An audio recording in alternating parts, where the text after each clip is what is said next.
I had a great, talking about NIH funding, I had a great discussion with Jay Bhattacharya this Sunday and about NIH funding specifically. And sadly enough, this is how politics have poisoned medicine. The acting director of the NIH before Jay came in decided, as he was a Fauci acolyte, decided he would poison all of the funding streams now and applications such that they're now 2 months behind. Thankfully, we're going to try to get these backed up by his standards up to May, but that's the number one reason, Dr. Kesselheim, that funding from NIH has not been done. And by the way, Harvard has, last time I checked, a $52 billion endowment. So if there are any shortfalls in funding, rather than being a real estate company, Harvard might look to about funding their own research. That said, I'd like to talk about the other issues that are going on today. I think everybody has highlighted the number one problem here, and that's the middlemen is now destroying American medicine.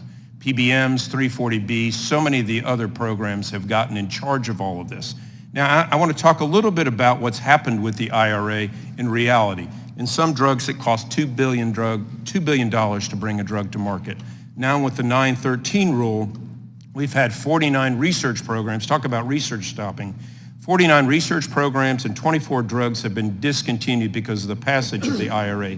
78% expect to cancel early stage pipeline projects because the small molecule drugs are not funded long enough to be able to reach their runway for drugs. This is what's happened since the IRA has come into effect. 70% of small molecule funding has gone away, whereas opposed to biologics have received 10 times more funding, meaning that they get 13 years to recoup their losses.